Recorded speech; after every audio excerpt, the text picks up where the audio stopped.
Once again bazalwane siyanemukela thithandwa temazulu wherever you are sithi jiveleni nemukelekile kulesigaba sesibili senkonzo where we do a brief of or rather a bit of expository from the one of the readings that we have taken this evening.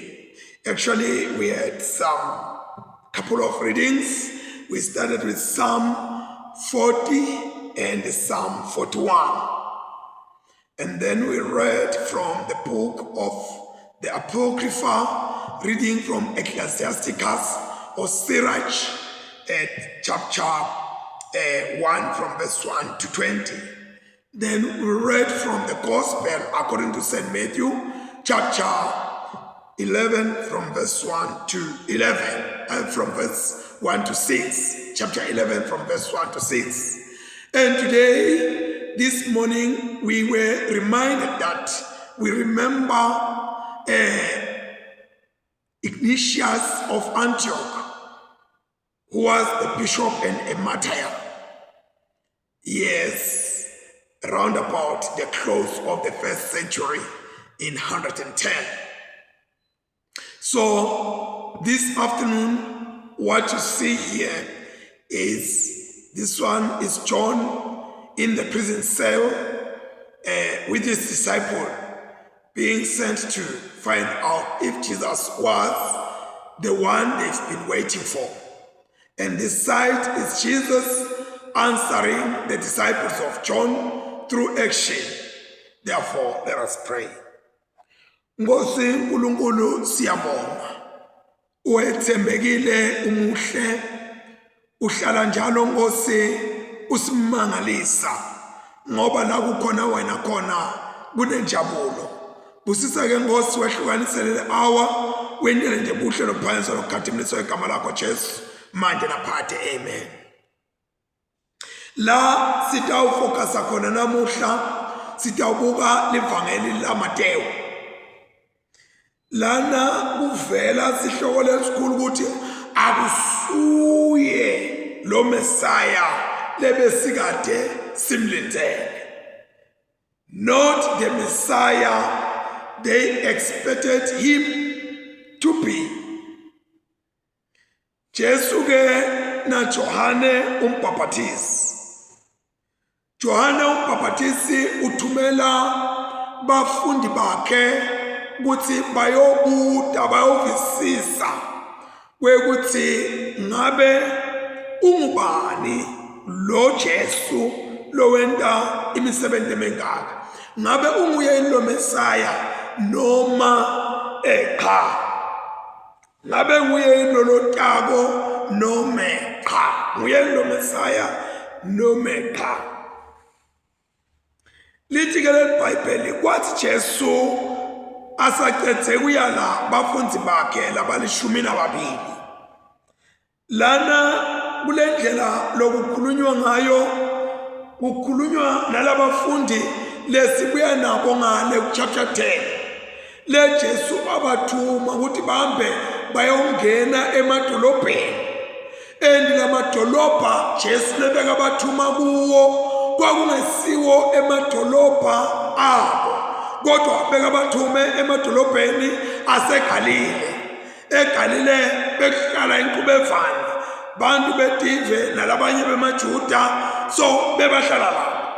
Jesu uthuma abafundi bakhe ukuthi abayokwenda lo msebenzi, naye usale uqhubeka nemsebenzi, ubanika i-room to exercise kwekuthi abake bathi put into practice loku labafundise kona Jesu, naye uyaqhubeka wenda umsebenzi kulenye ingxenye. Lokhu ke lokusitshela ukuthi Jesu uma ngabe livi lakhe sesilebukele uphinde asivumele ukuthi siphume sihambe siyakoli implementa sihambe siyolibona lisebenza. Ke sitawubona masinyane kungesikude lapha ukuthi miracles asebenzisana njani nekukholwa kulabo labasuke Jesu seke banikele ukuthi abahambe bawenta lo msebenzi. lana siyafunda ukuthi Jona Jesu wathuma Jona wathuma labafundi bakhe lababili labafelako kodwa asenihambe niyosibutela ukuthi ngabe nguye yini Mesaya lo simlindele noma cha. Kwekuqala lana singabuka lokho ukuthi kungendeka ukuthi Johane vele wakwenta noma emathuba ekukwenta lokho kwakhe Johane manqane kakhulu kwekuthi wakwenta yena afuna kubona noma kuva ukuthi ngabe nguye yini Jesu ngempela noma wakwenta on behalf of labafundi bakhe lebe bangakholwa ukuthi ngabe nguye Jesu ngempela lona lo wenta imangaliso ngabe nguye lo Mesaya ngempela lona lo wenta imangaliso kweqala nje asengeke ithi kunokwenteka ukuthi Johane waba nebulukhuni ukuthi aconvince labafundi bakhe ukuthi nguye vele wazothi ingcono ngibayekele bahambe bayothi vela bona kwekuthi nguye lo Mesaya lebesimlindele. Uyabona nawusenkingeni nawugula nawusesimeni bantu baye bangakukholwa noma ngabe ukhuluma liqiniso lelingakanani bantu ababi convinced labanye bantu bathi uyahema ukhulunyiswa ngokugula lokuphethe bangafuni ukukholwa bathi bakubuta kodwa baye bangafuni ukukholwa. Uthi ke Johane hambani niyobuta ubathuma on their behalf ukuthi bona batokholwa. That was number 1. Number 2, Johane ubathuma ukuthi abahambe because uyabona ukuthi yakhe indlela seyibhekephi la iyakhona and ayisajiki ufuna Johane ukuthi ifocus ikweshe kuye ifocus iye kuJesu iattention iye kuJesu basuke kuye. Johane wenda into lekahle kwekuthi angaze afe emhlabeni soloku bantu baqabanga kwekuthi nguye kanti yena utele kuthi awufakaza ngamesiya lodabo uyabehlisa kuye uyabethula kuye kuthi abahambe bayothola isiqiniseko asesekhona so that atokhona basida kwekuthi nguye lo.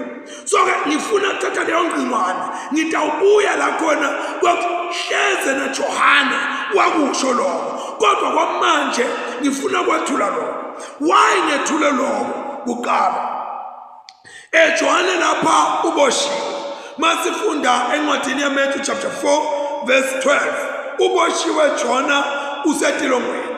Masifunda lapha chapter 14 verse 3 to 12 kuMatthew sesithola kuya unpackwa lokho uboshweleni Jona qala lini lekalentile aze afike kulesigaba lesi aboshwe. Inkinga lenkulu levetwako wekuthi kuna Herod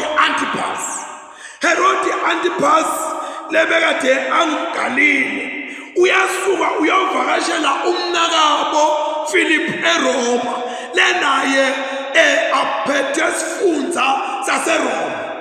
Nakafika lena lo Herod Antipas ufike ubona umkhula wakhe uyamsejusa usejusa umkhula wakhe sekamsejusile umkhula wakhe uyahamba Herod ubuyela ekhaya eGalile lapho ekapusela khona uyoqosha umfati wakhe. Uyabona ke ngikhumulele jacket. Uyabona ke ikhona inkinga kwekuthi once kwabakhona sono lesingenabo bantu abamani nje bawothi faka koma-divorce bawothi faka kuphi noma ayofuna lomnye umfati ayofuna lenye indvodza ngoba kunjani kusuke seku-encroache sono le ndvodza le isuke la yangeno sono sekhawukela umfati wemnakabo wase uyaqala ubungazuthi ekaniso vele ufuna kumthatha amuke umnakabo umfati. Uma ngabe bengabuta ukuthi bangake madoda lamukwa bafati ngamanye amadoda, bangaki bafati labashiya amadoda abo baye bayothatha amadoda alabanye abantu. So lokhu kuyavela kwekuthi leye inqithakalo leyayikhona ngesikhathi saHerod Antipas. Wafika lekhaya wadivosa lo mfati wakhe, wamqosha, wahamba wayoshada nemfati wemnakabo. Uma ngabe kwenteka tinto letinjena, tinto letibuhlungu leti, so Johane uyavela. Uvela Johane utokhuta lo monakalo, ukhuta urebuka inkosi Herod. Wawuthi lento lo yentile yimbi, ayentilwa uthi uyothatha umfati umnakenu asaphila. Kubi lokwentile wena Nkosi, wena Herod. And Herod kunaleli gama lelisetshenziswa ukuthi despot. Le gama lelithi despot lisho a ruler, and this kind of a ruler is a ruler that is cruel. Mumbusi lobusa ngebuhlofa is a ruler with an absolutely authority. Akabutwa na uke wambuta utifake enkingeni, utawuthola revenge yale nto loyenda. Lo mbusi lona, when he is a law to himself, kude lophikisana ababusi lebathiwa bangemadespot. Labo babusi labo benda bubi, benda yonke into labafuna kuyenda. Kuba njengalona nje wathatha umfati wemnakabo, kuba ngathatha umfati walenye indvodza just because yena ungumbusi, uyinkosi, noma usikhulu, noma umanager, noma CEO, noma umfundisi lomkhulu, athathele lolo munye ufuna bonke nje. Hawu, ngiyabonga ukuthi sowuthethe, sengizawuhamba futhi ngiyofuna phambili. So ke lana ujijelwa ejele. Leli jele lelafaka kulo kuthiwa is dungeon, nokusho ukuthi lingumgodzi kumbe lona elidzaka lephansi lekude emanti. Uyofakwa enzaweni emnyama, enzaweni engumgodzi, enzaweni lakhona impilo ungakhona kulala, ungakhona kuhlala, yonke lento imatini. Lapha ke lalejele kuthiwa lalenga setintsabeni, Dead Sea, la awumfaka khona. Lokho ukuthi ngathi ngiyangabatha ukuthi nguJohane lo wathuma labafundi.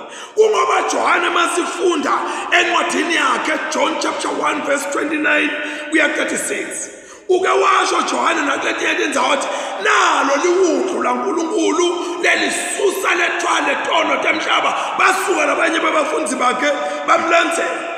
So Johane bekanako kwekuthi Jesu ungubani, kodwa at the same time kunakwenteka kwekuthi kulesigaba lesi there was a misunderstanding, ngoba abantu bangathi bayakwati, bantu bangahlema something, noma bathi bayathi lutho lothile, kanti abalwati ngalendlela lelusebenza ngayo. Lo Messiah lo bebathi bona ukuthi ngilona lokho bakhulula embusweni wamaRomane kuthe politics. He is a deliverer to them. And nasebabuka la babona letinto tingenteki kanje ngoba bebaqaba.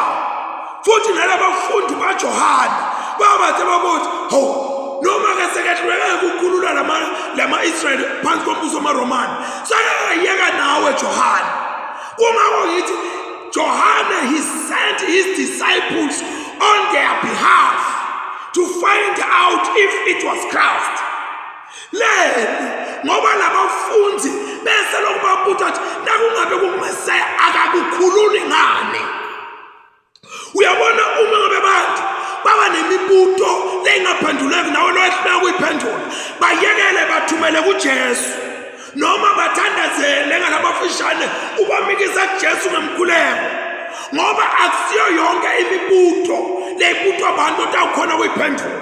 Johana wasobathumela kuJesu kuthi hambani niyotivela nini ngoba labanye bayakuthandazela babona ungasindi babese bathi hayi unetono letinenga sowuvumele tono takho bayekele labo bantu labo shona kuJesu ubathumele kuJesu ngoba nguJesu lonto bakhayisela wena angeke ukhone kubakhayisela. Batobuta ke kwekuthi ingabe sisiqhubeke silindele lo muntu noma ngabe nguwe yini kwendekani ngoba Moses uke wasethembisa laphana kuDeuteronomy chapter 18 verse 15 kwakuthi uyawuta nomunye umprofeti lo njengawo. Ungabe ngilomprofeti yini Moses lakhuluma ngaye noma ke kulatinye tinzima like ngoIsaiah kukhulunywa ukuthi kutawufika Messiah ngabe sewunguye lo Messiah. So lapha batama kuhlatiya tito taNkulunkulu ngenkondlo nangekufunda kwabo kanti tito taNkulunkulu tihlatiwa ngumoya bantu bamoya bawumbuta ukuthi singabe unguye yini noma cha. Lokunye kungenteka kuthi nguJohane kungenteka kuthi nguye Johane uyabona nangabe usesimene lesikudepressako lesiqindetelako sifike siyisanganise nengqondo. Uyabona uma ngabe umuntu usekagula mbamba aphethwe ngugula lokumphethe nithi naba abantu batothandaza ninemakhaya engwatiko lekakasivimbela ngaphandle lo muntu mathi uthi uyathandaza lo umuntu wemthandazo lo kodwa na athi cha ngicela ukuthi bangangeni abathandaze khona le emakhaya abo abathandaze khona le etindaweni tabo umthandazo utawufika le nisekwende njani. The person is depressed lo muntu usekumatimeni sobona ungazuthi kwayona lemthandazo iyamqindetela sobona ukuthi wabona labantu labetala batokwenza naku lokhulunywe nguDavide la uthi Davide nakukhona that is Psalm 41 verse 6 nakukhona lo tengihlola ufika atentise angithathe emathoko kanti enhlipeni yakhe ugaya tiboti ngami uthi angisuka lapho ayifafate lonke live. So labanye abantu they feel like uthi utongihlola unghlolana ufuna kuhamba batshela ke manje hamba ngento ayizaba anathi ngamematiya ngoba vele yinto some of us lesiyendawo leyo ukana uyahamba yohlola umuntu but lama intentions angabi ngilana kaNkulunkulu. Jesu ke uphendula abafundi baJohana uthi iprofeti otiyagwaliseka ukuthi nguye lo Messiah uthi hambani nimtshele ngaleni kuvile nangaleni kubonile. Jesu bekafuna bafundi baJohana kwekuthi batikholwele babe nesiqiniseko ngekubona angakhulumi nje ngoba lo mbuso waNkulunkulu awusinge magama kuphela kodwa na uta nangetento kukhona into lefuna tibonakale practically tendeka ukuthi umbuso waNkulunkulu sewukhona. Jesu ke ubakhumbuta leyo ukuthi inkonzo yakhe ngilena lenteke etindzaweni letithobekile letiphansi akusiyo lenteka letulu. Inkonzo yakhe kusita umuntu ngamunye ngekwesidingo sakhe lapho adzinge khona kodwa bona bebabheke ukuthi lo muntu atobasita kutempolitiki kutembangave noma tembusafe kubantu bemaromane kwakuthi bona bakhululeke. Uthi Jesu hayi ke lo wami umbuso lothobekile lo munye angawubuta lo mbuto lo wathunywa ukuthi utobutwa Jesu ukuthi wena Jesu nakungabe kunguwe yini ungenti lokunene why don't you do more uma ngabe kunguwe Jesu. So imbuto leyo lesiyaye sibe nayo. Kodwa ke impendulo ithi bazalwane asifunze kubheketela uma ngabe sibhekene netimo. Singafuni into tenteke ngendlela yethu ngoba libanga lelikhulu lelithathwa ngilendlela yenkosi ekusebenteni ngileli lekhambisa kwelifuthu. Slowly but steadily liyati lapho liyakhona. Ube uthwele umthwalo lomadini. Nasihamba lolo hambo lesilohambako asihambi nje kodwa sihamba sitinte kungawona ukugula make kwafika kwakubamba uyatibuta wena logula out uyathi sekuphele 2 weeks sekuphele 3 months sekuphele 4 years sekuphele 16 years solo kunje. Uyatibuta wena lo ufundzile wa graduate unetiphepha tonke kuthi kungisita ngani sengihleli nje nanawo maphepha. Namhla ngifuna ukukunika isiqiniseko sokuthi don't lose hope. Ungalahlekelwa lithemba. Tinto taNkulunkulu ati microwave. Tinto taNkulunkulu tiyaphekwa tivuthwe tileletele kahle tivuthwe tibe mnanzi ngoba tiphekwe kuyathatha isikhathi sato athi kaphuthunywa nje ngendlela le wena ufuna ngayo. So ke libandla layidolo lingakutshela kangcono ngaletifundo leti kwekuthi uyabona kulukhuni kona kodwa sifunda khona lapho kwekuthi sithi sisha sihlupheka kungathi kuthiwa kuyokhulelwa intombi. Sithi sisha sihlupheka kube kunamake lo saseyinyumba kulokusha utotalabani Samson. Tinto taNkulunkulu atiqale nje tikhaka sikadla tiqala titincane. Ubonani mbona lifu lingake siphakela sesandla. So don't despise the days of humble beginnings.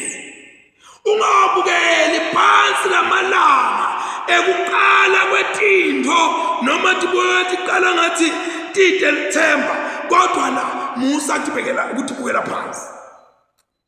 Jesu ke lana uveta timangaliso ukuthi labangaboni bayabona bayathandazela kwabona netinkute nabo bani nalabanye bahlatshulula. Yini lo imimangaliso noma miracles labanye ke bathatha nje miracles are the test of faith. No. Instead miracles they should be seen as things that are supporting in faith, not testing or faith.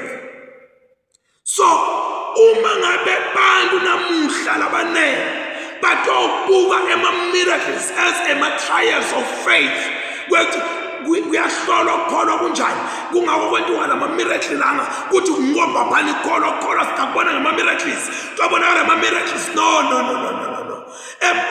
kukholwa ukuthi kumele but what support it ngilama miracle uNkulunkulu asentela wona day in and day out. Ngiyayibakisa ngithi labanye abantu they need oxygen oxygen but the biggest miracle is that wena uyaphila without the oxygen is the biggest miracle. What you are getting oxygen a miracle leyo. So those are the supporters of faith. But each generation esiphila kuyo namhlanje is a crooked generation. Layithatha kudla lokuphilisako ikwente kube poison. 70 ngaleyo ndlela le uthi ke Jesu ubusisiwe lo ngayokhubeka lo ngayophoxeka ngabo. Why? It's because the ministry of Jesus was very much offensive. Yayibakhuba labanye bantu kwathi uma ngabe unguye lo Messiah awusikhulule ngani. Uma ngabe unguye lo Messiah yini lokunje kanje. Iministry yaJesu was offensive to many people. Kodwa uthi Jesu ubusisiwe lo ngayuqhubeka ngami. Lokho uthi Jesu uma ngabe sekakhona noma ngabe wenta lobo ongaka-expect wena, kodwa lokho ukuthi Jesu ukhona, Jesu ukhulumile, noma uthi ufika Jesu wathi ulambile, wathi Jesu hamba yolala thani kulungile. Ufika Jesu uthi ngida umsebenzi, athi Jesu hamba le esitolo esupermarket uyothenga lo lokudingayo. Asumbuda uthi imali ke ikuphi, nasekakhulumile Jesu imali seyile phambili. Unless ukhulume ingqondo yakho noma ukukhulume nje kufisa kwakho, kodwa Jesu nathi hamba uyele, uthi hamba ngoba letinto sawuvela sawutilungisile. So ke lana, you must not get offended uma Jesu akhuluma. The blessedness of the unoffended. That's how we can term it like others. Kubusiseka kwebantu labangaqhubeki. Musa sebenzisa lengqondo yakho, utame kumeja, utame ukukhelembisa into kaNkulunkulu. Sebenzisa lokhu uNkulunkulu lakusebenzisa. Uthi Jesu ubusisiwe Johani na usejele. Why? Ubusisiwe ngoba kude bufakazi osongabe usabuthula, sawuthulena thula ejele. Awuthi ngisafuna ukuthula bufakazi, wangena ngale sawuseva leso sikhathi sakho. Ubusisiwe na ubonakala ukuthi inkosi ikulahlile ayikunaki. Blessed. Ungathukutheliswa uthi wena bonakati intanzane, bowukhokha kweshumi, bowuklina lisonto, bowugibelisa umfundisi imoto yakho, kunjanja akunga-offendi lokho. Uthi Jesu ubusisiwe lo ngayuqhubeka ngami. Unesibusiso ekungaqhubekini noma ngabe ukuphi la ukhona khona, lalesimo sikuthatha sakubeka khona ubusisiwe. Uyabona ke ingqondo iyabuya masinyane na uqala kuva lawo magama lango kwekuthi Jesu uthini ngawo. Namuhla ngiyathandaza manje, kodwa ngifuna ukuthandaza nebantu labathi mfundisi, lesimo sami sesithethemala. God can do a miracle. And the first miracle is that of hearing the word of God. Mangaliso loyo weqala ukuthi uve ilizwi laNkulunkulu. Ngoba leli livla laNkulunkulu linale inherent power. Linala mandla lavalela kulo lokuthi lente umsebenzi kuwe. Inhlanyelo wayifaka phansi emhlabathini, yathola imota, ayitshelwa nguwe ukuthi ayenteni, itentela lokufanele. Uma ngabe uyagula la indlebe yakhe ibuhlungu, uthatha liphilisi ulinathe, indlebe yakhe ibe right. Uma ngabe lidolo lakho libuhlungu, uthatha liphilisi ulinathe, lidolo libe right. Uma ngabe isifuba sakho siyaqinana, konke udonathiswa imithi lethinte. Niyo lengena la ngekhathi idetecte yendo umsebenzi wayo.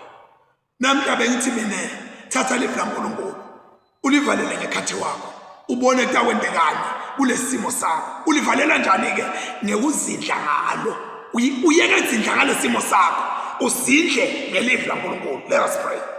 God Almighty, our Heavenly Father, we thank you once again, dear Lord, for this hour. We thank you, Lord, for the power of the word. We thank you, Lord, where we see noma ngabe timo depresseka kangakanani, wena ubesoloku unguNkulunkulu longumandla onke.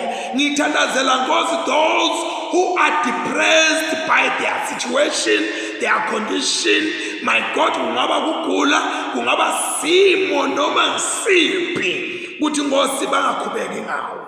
Laba labakholwako bangaqhubeki ngawo ngoba kusho wena Nkosi ukuthi ubusisiwe longayuqhubeka ngawe noma letinto atenteke noma sekufika la juthwa khona inhloko Johana, as long as angaqhubeki ngawe ubusisiwe.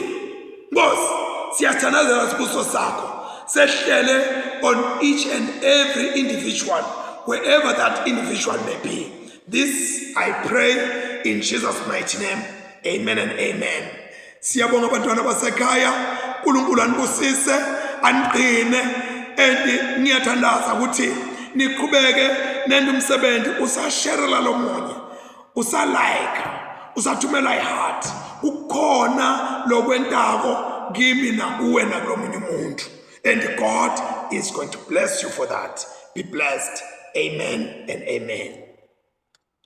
Babelolungile sesibongile egameni likaJesu. Lihle limnanzi lakho libito.